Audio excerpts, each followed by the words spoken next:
So first I'm going to start this video off by addressing everything, because I am in a parking garage in Atlanta, which is not the best place to be recording a Spider-Man Far From Home review, so if there's any things going on in the background, don't care. I don't care. You shouldn't care. It doesn't matter. And let's review Far From Home, and it might not be that loud because it can't really be that loud when I'm in a Atlanta parking garage. But I did see Far From Home, so let's talk about it. Here comes the money. Here we go. Money talk. Here comes the money. Money, money, money. Dollar, dollar. Dollar, dollar.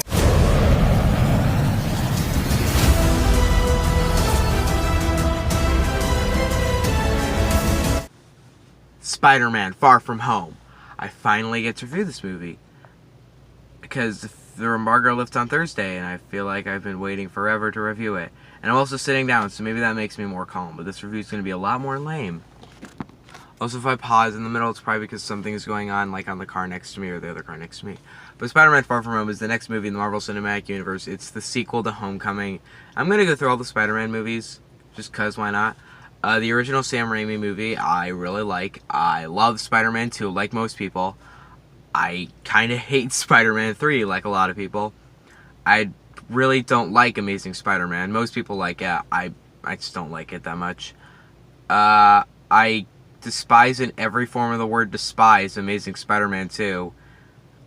I really enjoyed Homecoming, and I freaking loved Into the Spider-Verse. So, yeah, I like Spider-Man movies. I don't think the movies are necessarily what's the best. I think it's the character I like the most. The movies are usually not that good. But I really enjoy the character of Spider-Man. And I think there are some great adaptations of him. And there are some terrible ones. But I was thinking when going into this, okay, this is going to be one of the better Spider-Man movies because it's a Marvel movie. It's got Tom Holland, who is my favorite Spider-Man. And the trailers were cool, and it looked different and cooler. And I was excited to see what we get. I was excited to see if we're going to get something along the lines of Spider-Man 2. And if we're going to get anything like that, so let's talk about it. I'm first going to start this review off right off at the bat.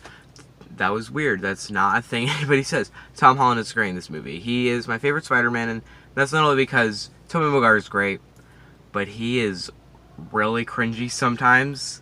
I liked him as Peter Parker, and I don't like him as much as Spider-Man. I really like Andrew Garfield as Spider-Man. I think he has cool when he's in battle and he's talking, it works.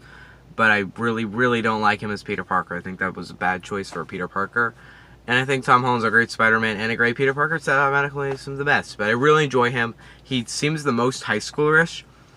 And another thing this movie does like Homecoming, which is one of my favorite Marvel movies, is that it really has a lot of, like, I guess comedy to it, where it's like so awkward-esque humor, which I enjoy that humor as long as it's done right. Unlike Aladdin, it's actually, like, in this movie, done right, and you do cringe correctly. I don't think it's as cringy as Homecoming. I feel like this movie's more focusing on its big plot than Homecoming is, but I still really enjoy that humor. Most of this humor in this movie is freaking hilarious. I thought the movie was so much, just a hilarious movie, but granted, that's given considering this is a MCU Spider-Man movie, and Homecoming was absolutely hilarious, so I was just expecting this movie to be funny. A new fan favorite character, a character that everybody wants into a Spider-Man movie, came in this movie, and that is Mysterio, or Quentin Beck, who I really enjoyed in this movie. There's a direction they do take him in the movie, which I liked, but the thing is that there's a scene in the movie, I'm not going to give any spoilers away, but he's explaining something to another character, like exposition, except for he's explaining something that he knows in depth, and the person he's talking to knows. So when you're watching it, you're thinking, you are basically explaining this to the audience. If there's some better way they could have done that exposition scene, it would have been nice, but it's kind of a rushed exposition scene, if you really think about it. But I really enjoyed his character. I really liked what he did. I liked his action. I thought he was great. I thought the relationship him and Peter had, I actually really liked that. That was actually a good relationship. I really liked that. I'm going to say villain-wise is I enjoyed the villain, and that's it. Okay, we're going to move on from that because it's a bit shaky area for spoilers. Visual effects wise, like any Marvel movie, this movie looks awesome. It's one of the better ones in my opinion, actually. There are some awesome visual effects with all of the elementals, which are all the creatures you see in the trailers, like the wind one, you saw like a rock one, all that stuff. Like, there are some really, really cool visual effects that I really liked in this movie. Now, there's never anything in this movie that looks bad. I really enjoy the Spider-Man action in this movie. While it's probably, of all Spider-Man movies, this movie probably has the least of that. It's really cool when it's there, so that's good. Also, this movie feels kind of short, but then again, you make it longer and it would be worse. I don't exactly know. It felt like once we had ended with the second act, I feel like I just ended the first act, and then we jumped into the third act, and the third act, by the end of it, I thought, okay, that did feel like a feature movie, but that first 2 acts felt a bit rushed. But I'm not quite sure. I don't know. Regards to problems, I don't have that many. I think this movie mainly does everything it needs to, and does everything right. Also, this movie, besides all the things I've given, which are all kind of obvious things, this movie has some really good sequel stuff. Like, this movie kind of takes the stakes of Homecoming and rises them up. The stakes in this movie are way, way higher than Homecoming. Which, to be fair, I liked how Homecoming was kind of on the ground, not going to be end of the world. But this movie does kind of reach into that end of the world category. Kind of, not exactly, but kind of. The point is that this movie doesn't exactly, it feels a lot more big than Homecoming. But that being said, I feel like I was more entertained by this movie. So you can add that into the mix. Visually, I liked this movie way more than Homecoming, like a lot more, because this movie, there's actual visual appeal to it. With Homecoming, there was barely much visual appeal. There was some cool CGI and stuff, but it didn't have anything creative with its shots or its color scheme. That's my problem with the last 3. It's been the color scheme of this movie. And this movie doesn't exactly exceed that again. I mean, I guess Into the Spider-Verse was freaking phenomenal visually, but that's an animated movie. This movie is better than Homecoming, but it's still not quite great with that element, because they don't exactly, the scenes don't necessarily feel, I never thought in the movie, that was well shot, that was some cool coloring. The whole movie just looks pretty, okay, you filmed it, you didn't add any color correction, you didn't do any of that, which I guess I'm fine with, as long as it somewhat looks good. If you're talking about Amazing Spider-Man 2, that movie is not color corrected at all, and it doesn't look good. This movie's not color corrected, and it looks fine, so I'm not that mad at it. But this movie raises the stakes of Homecoming, and it raises the stakes of Spider-Man, of what he actually has to do. And I really liked that. I really liked how in this movie he doesn't really want to be Spider-Man most of it, which I liked.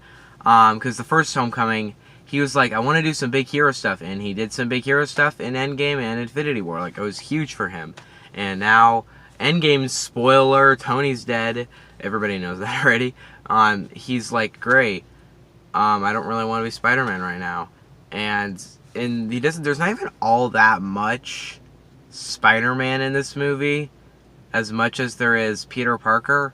Now, I would be saying, though, that might make fans mad, but then again, I'm not recording this. I'm recording this the day after opening day, meaning that the fans have already acted, and guess what? The fans love it. So I don't think any fan is thinking about the fact that there is not as much Spider-Man in this, and there's more Peter Parker. But I enjoyed the Peter Parker elements. I really liked, actually, MJ? That's probably my favorite Spider-Man girlfriend, quite yet, because let's look at MJ from the original Sam Raimi's. I liked her. I actually think they did well with her in the Spider-Man 3. That's really where they actually took that character in right direction. That's the only thing that movie does better than Spider-Man 1 and 2. Everything else the movie sucks at. But that movie actually took that character farther. I liked Gwen Stacy. I don't like those movies, Amazing Spider-Man, but I like Gwen Stacy.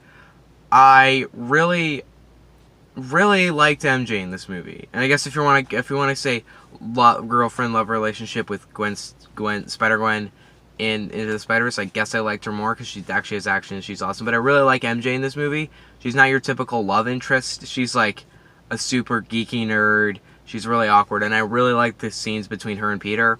I thought that I just liked that relationship, and I just liked MJ in this movie more than the usual MJ. I thought they actually took that character in a new direction this time, which this movie has a lot of. This is one of the more creative Spider-Man movies where it doesn't take the usual Spider-Man formula. There's a lot more things in this movie that are taken in different directions. Characters are taken in different places, and I just love that about the movie. I thought this movie has a lot to do. It's big, kind of the thing. People are wondering what's happening after Endgame. Like, what's the whole thing after that? And this movie shows you here. This is how people have reacted. This is how it happened, and there's a lot of great comedy in this movie. Most of the movie is very much affected by that. But there is one thing in this movie that might make fans mad. So if you haven't seen it, go into this movie expecting to be kind of like, oh, come on, with one decision. But it's not like the worst decision, and it was for the better. They even point out why it's for the better. Like, in the movie, they kind of do. So just saying, there's one decision that a lot of fans might not like in this movie. There is one running joke with Ned in this movie that I really liked, and you'll see what it is, but it goes throughout the entire movie, and I actually really enjoyed it. Honestly, I kind of see this movie with the effect of Creed and Creed 2, where it's like, okay, Creed is the more well-made movie. It's really great, really enjoyable. It's more well-made, it's more well-written. Creed 2 was the one I enjoyed more. I thought it was more epic, and I think it's a lot more kind of formulaic and not as creative, or I guess it seems a lot more by the system, but I just enjoyed it more. And that is kind of the effect I've gotten with Homecoming and Far From Home. Homecoming is the more well-made movie, and I freaking love Homecoming. But this movie, I think I enjoyed it more. And it's not as much like, oh, cool, like they're actually staying on the ground in this movie. There's a lot more stakes in this movie. But that's kind of, really? I feel like rising the stakes and making a lot of things different was for the better for this movie. I had a great time with this movie. By the way, the camera's tilted because I had something holding it up, and it moved out of place when all the lights went out, so I can't put it back in place, so it's just going to be tilted for the other review. God, I hate this. Because in the end, I had a blast at Far From Home. It was a great sequel to Homecoming, it was a great Spider-Man movie, and God, I hate this tilted camera so much. It was fine, it was enjoyable, I loved Quentin Beck, I loved Peter Parker. I thought they did great with the movie.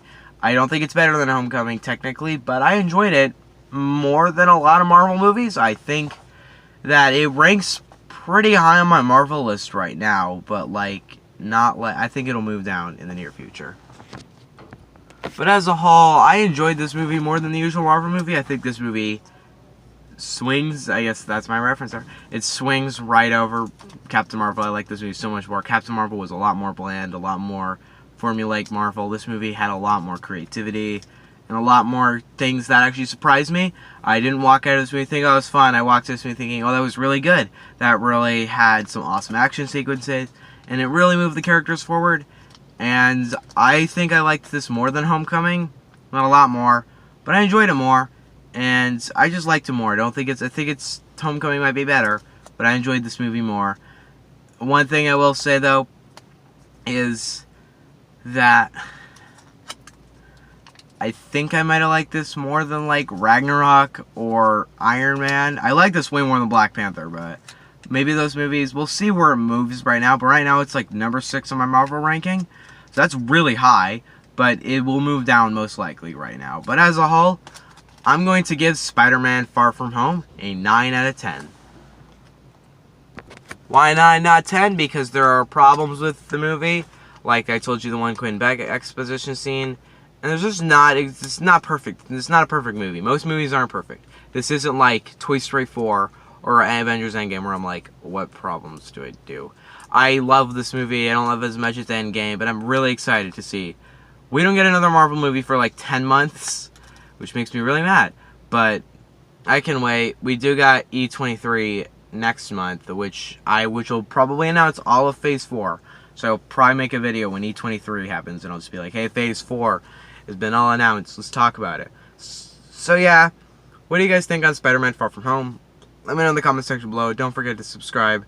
Do not expect any recent videos. I guess if there's some trailer, big trailer. I know Jumanji trailer dropped. I was just really busy at the time, and I didn't feel like I needed to react to it because I didn't really love the first movie. I thought it was alright. But that if there's a video that comes out will be trailer reaction or something. And I guess Stranger Things review will happen like in a week or two. It's not going to be like immediately, I guess, because Stranger Things is like first off, it's a big event because it's like I got to watch like how many episodes? I'm watching 2 a night. So if there's like 12 episodes, it takes me 6 days. So we'll see how the Stranger Things stuff goes. Oh, by the way, I'm actually wearing a Stranger Things shirt because I went to the Lance Aquarium, so I'm wearing an Otter Things shirt. I didn't even notice I was wearing that in this review. Thank you guys for watching. See you guys next time. Lion King review is another big review because that comes out when Lion King comes out. Nothing comes out next week. So yeah, see you guys next time. Bye.